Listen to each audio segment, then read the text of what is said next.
Well, it was a very significant earthquake. Really, of course, the granddaddy of all California earthquakes from an impact point of view was 1906. But for many reasons, 1906, while it had a major scientific impact, did not have a major, and it did have a major cultural impact. It did not have a major technical impact because actually the the engineered buildings in San Francisco performed fairly well, and it was the fire that did most of the damage. And it was for various reasons, including to some extent a sort of a public relations point of view. The fire damage was emphasized. San Francisco emphasized that it was the Great San Francisco Fire, not so much the Great San Francisco earthquake. Uh, Following that, we had earthquakes in California in 1925 in Santa Barbara, 33 Long Beach, 52 Kern County, and all of these are interesting for a specialist, but really did not have great cultural impact. And then 64 Alaska was an important earthquake from a technical point of view, and then 71 hit Los Angeles, got everybody's attention. Uh, a very significant aspect of the 1971 Sylmar or San Fernando earthquake was the impact on the what came to be called lifelines. That was a term that was coined by actually Professor Duke of UCLA at the time to refer to critical infrastructure. That is the water systems, communications, transportation, and energy systems. In the 71 earthquake, power was lost to millions of people. Water was lost in the valley for a significant amount of time. A number of highway overpasses collapsed. And all of this damage to critical infrastructure came as much more of a shock and surprise than the damage to buildings.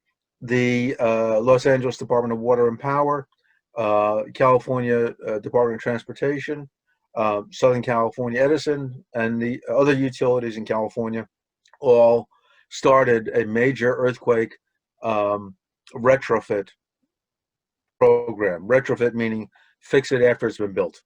And so LADWP in the 70s replaced some pipe, reinforced some aqueducts.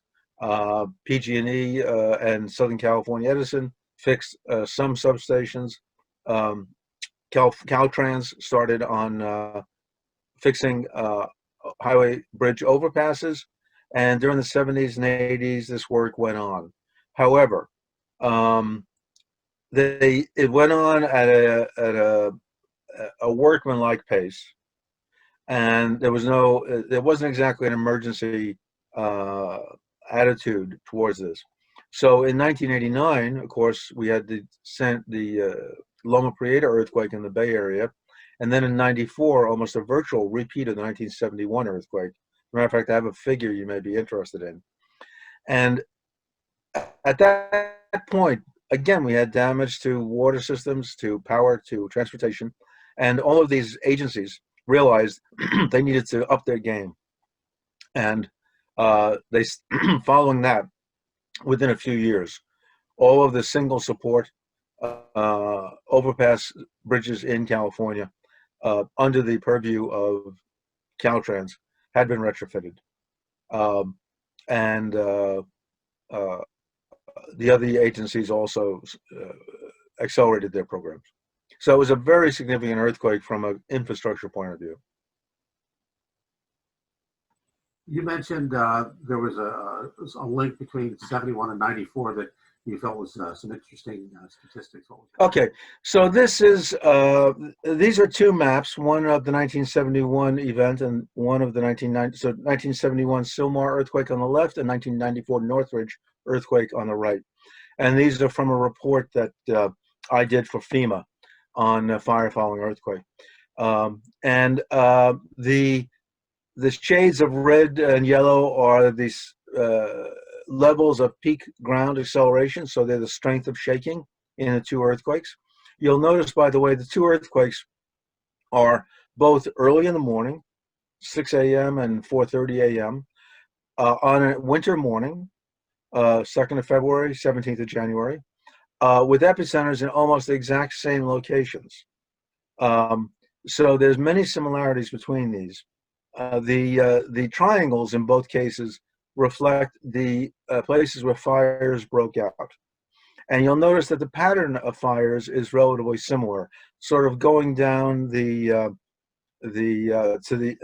trend in the northwest southeast direction from the epicentral area down into central and east Los Angeles. A small difference is a pocket of higher intensity in 1994 at Santa Monica with a few more ignitions there. But the similarities of both events, both occurring early on a winter morning, and both having almost exactly the same number of ignitions. In 1971, it was 110 ignitions, and in 1994, 111 ignitions. So this is a demonstration that, now admittedly, between 1971 and 1994, there had been further development, especially in the San Fernando area. So in effect, actually, technology was keeping up to some extent with growth, and better electrical installations and better building codes had decreased the relative number of ignitions to a modest extent. But these two maps show that these events can replicate themselves, so that a statistical basis for assessing fire following earthquake, both using the 71, 94, and other event data, has a solid foundation. So that's what I had to say about that. I hope that's of interest to you. So the changes in building codes that came after Sylmar impacted what happened in '94. Yes, that was another way in which the 1971 Sylmar earthquake was influential. The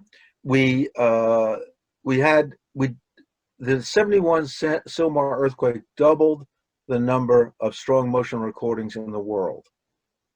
In other words, the first strong motion earthquake recording was in 1933 Long Beach earthquake. And from 1933 up through 1971, if I remember correctly, there were about 100 strong motion recordings in the entire world that had been, in other words,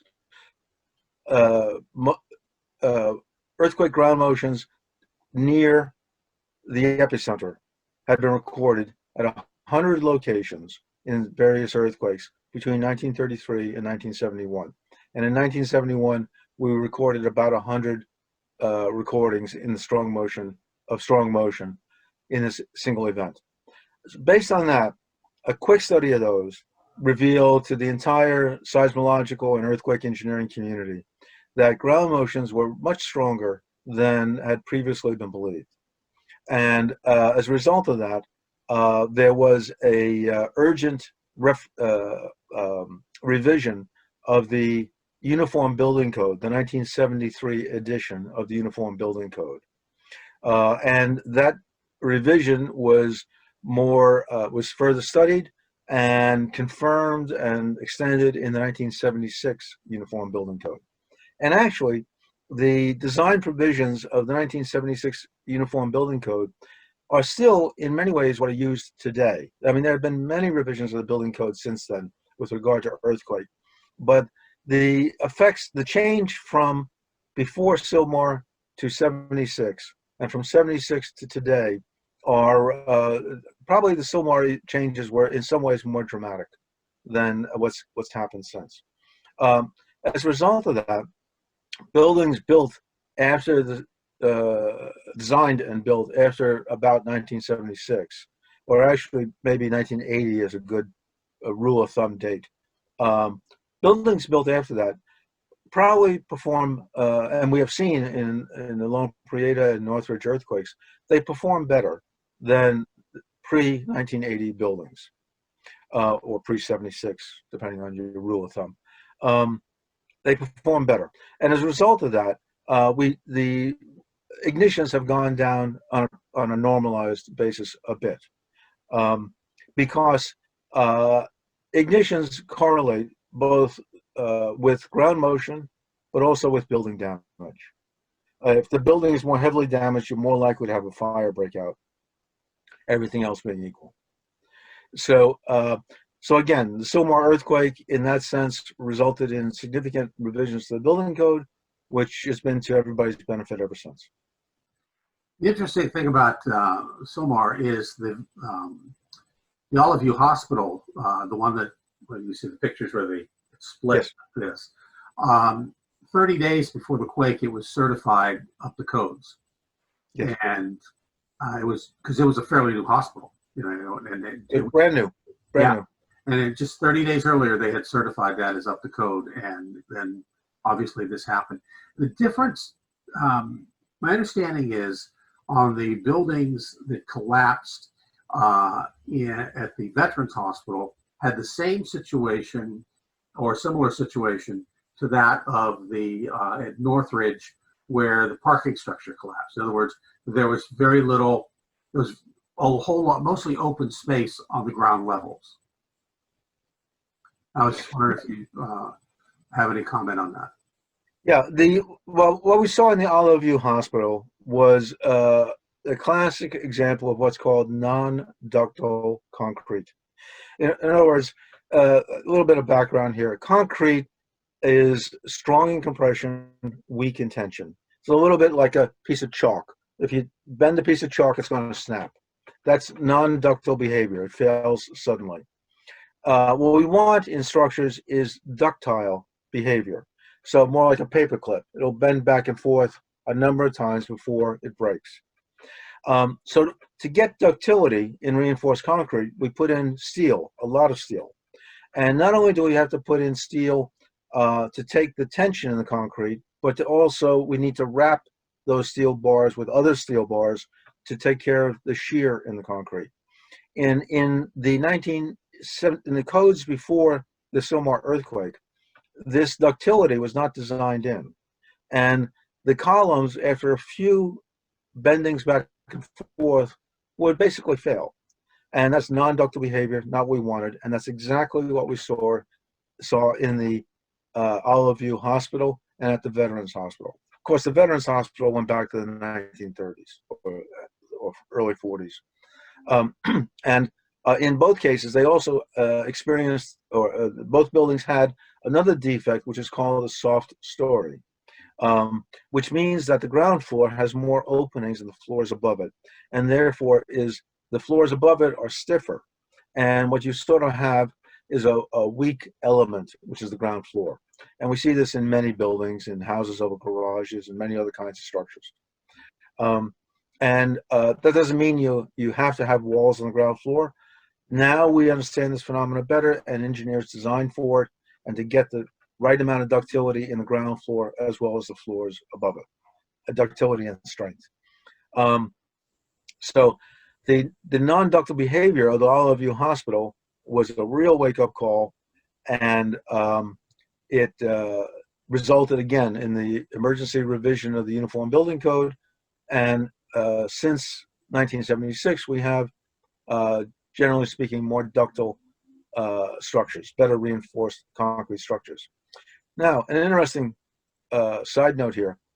The Japanese, who in many ways are probably sometimes ahead of the U.S. in terms of earthquake design. The two nations are sort of neck and neck in terms of technology in this regard. Failed to pick this up, and they started to pick it up and understand it for new design, but they didn't understand that the structures that had been designed back in the 60s needed to be strengthened or retrofitted for that. Caltrans did, and Caltrans went to a major program of retrofitting the highway bridges, but the Japanese did not. They didn't think it could happen there. And in the Kobe earthquake in 1995, I was there in a meeting with the leading Japanese professors and engineers that morning. And I very well remember the look of shock on their face when the Hanshin Expressway structures were collapsing, which was not due to the same non-ductile behavior we saw in Olive View. Fascinating. We talked some of the first responders, Frank Borden and Yes. Ray Collins, who talked to us about Kobe and the fact of the fires afterwards. And that's kind of what I wanted to talk about next. You did this report for OES and the state of California regarding fires after the earthquakes. And while earthquakes could be super devastating, the fires afterwards can be even more devastating due to the fact that they're almost uncontrollable and in their spread at that particular point in time, because so much resources is being spent on recovery and other aspects. Talk about your report and your findings regarding fires after the earthquakes. The earthquake happened at about 4:30 and 4:50 in the morning, I believe. And I was at the earthquake and stuck my head out. I was in a hotel, stuck my head out the door, and right across the hall, what did I see but the smiling face of Chief Borden, and who was a good friend of mine. And he and I looked at each other and we said, well, time to go to work. And we threw our clothes on and went down and we did a survey of the neighborhood. Not much damage there. So we went back then, and then we're with the Japanese authorities, and we're watching the damage on TV. I flew over Kobe that afternoon in a helicopter and remember vividly watching the Kobe Fire Department and other firefighters trying to draft water from storm channels because the mains had broken and the hydrants were dry. And that is kind of the essence of the fire following earthquake problem. In other words, the fires are going to break out. And there's two aspects after an earthquake that are different from an ordinary situation, maybe even three aspects. First, under ordinary conditions, if there's a fire, what do? You pick up the phone and you call the fire department. And typically they're there within 4 or 5 minutes. So in other words, good communications. After the earthquake, you're not going to have that. You're not going to be able to report the fire to the fire departments. Why? But because the telephone system and the 911 dispatch center are going to be overwhelmed. They're going to be saturated. So you won't be able to get through and report the fire. So the fire department's only going to know about the fire, typically, either when somebody comes running into the fire station to tell them, or they see the column of smoke. So there's going to be a delayed response, and the fire is going to grow larger during that period. Finally, the fire department may get there or may not, because there's going to be more fires than there are fire engines. So they choose which fires to go to, and some of the fires they won't be able to go to, and those fires are going to continue to grow larger and larger. They're going to grow to what we call multi-alarm size. And the third aspect that's different from an ordinary fire situation is at the fire under ordinary conditions, when the fire department arrives, they connect to the hydrant and they have water. Typically, water is not an issue. It's usually staffing is a shortage. So they're not going to have water. So again, without water, the firemen are pretty helpless. They can, or the best they can do is try and get people out of the buildings. They can't fight the fire. So they're going to lose more time while they run around looking for an alternative water source. In other words, a lake, a pond, the ocean, a swimming pool, something like that. Now, in 1994, for example, at Balboa Boulevard, there was the fire there. The Los Angeles Fire Department was very resourceful. Firefighters are very resourceful people. And they drafted water from the swimming pools. And there are parts of Los Angeles where you have a hidden resource. You have thousands of swimming pools and backyards, which are an excellent source of water for putting out fires. But that's only in parts of Los Angeles. And in other parts of Los Angeles, particularly, for example, central Los Angeles, older neighborhoods, they don't have the swimming pools. So and they're going to have a lot of water main breaks. So that's where you have a major uh, weakness in the system. And of course, in the Bay Area, Northern California, we don't have the swimming pools like you do in the South. We're not as rich, so we that's a problem there. We have the bay, of course, but moving water from the bay is a problem. And that was I examined that problem for the state of California in a study that I did while at the University of California at Berkeley. And it's called Water Supply with Regard to Fire Following an Earthquake.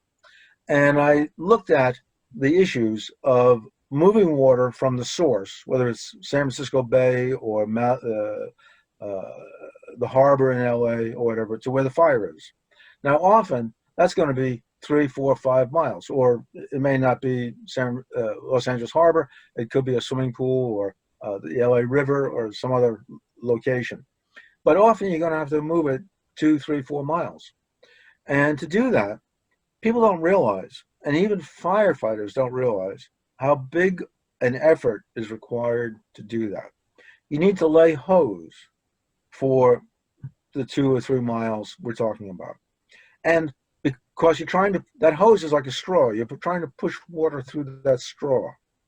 And you can't do it. So what you have to do is typically, you have to put a fire engine about every 1,000 feet along that hose to boost the pressure. That's called relaying. And fire departments practice relaying. They typically practice relaying for about 2 fire engines. In other words, 2,000 feet. And they figured, boy, we can do that, we can do anything. Well, they've almost never done it for 3 miles.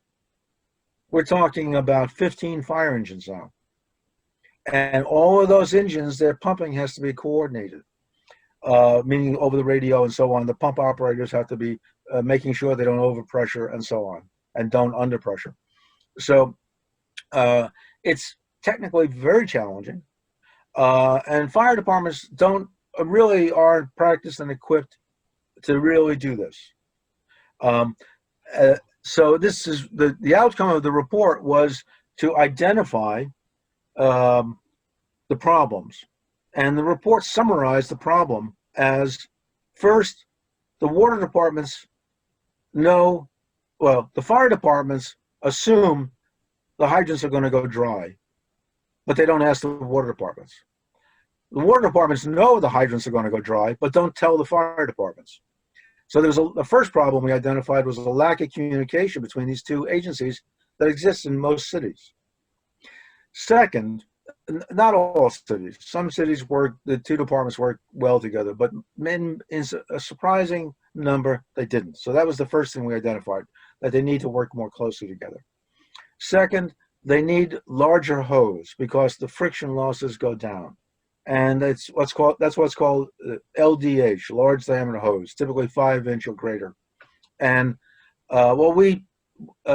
they need this in a coordinated manner, and they need to be able to work together. So what we actually proposed in that study was a statewide portable water supply system, where many fire departments around the state would have hose tenders. These are trucks that carry a mile of LDH, large diameter hose, and they practice working with each other and can create an above ground water main system after an earthquake. The same system, by the way, can be used if you have a flood to get water out of somewhere too. It can be used for other purposes also, and can be used for wildland fire. But after an earthquake, it's going to be essential. And we proposed that back in 2012. And my understanding is that OES right now in 2020 has finally gotten a green light and is trying to move ahead on getting that system implemented in a standardized statewide portable water supply system. Well, you're not going to have, the truth is, you're not going to have 15 engines relaying water. It just ain't going to happen. Those engines are going to be needed at other fires. There's going to be building collapses. You got a school collapse with a bunch of kids in it. That's going to be a pretty high priority. It just isn't going to happen. And but they really aren't. Most departments really aren't well versed in relaying any significant distance. Now, in fires after the No, earthquake, excuse me. There are exceptions. There are exceptions. Sorry, if I may. There are exceptions to the capability, and probably San Francisco Fire Department, because of the 1906 history, is best versed in this, and they have they have the equipment. They practice it all the time. They also have a high pressure water system, a special unique water supply system, and so on. But we're talking about Sylmar here, so I'll stay to that. But I just wanted to mention that. yeah, I know I guess San Francisco is one of the few that does have a high pressure system. Obviously, here in LA we don't, and I think maybe New York is the other one. No, back in 1900, U.S. cities were burning down because they'd been built after the Civil War, largely of wood, and we had great fires in New York, Boston, Philadelphia, Baltimore, you name it. Chicago, of course, being the granddaddy of all of these.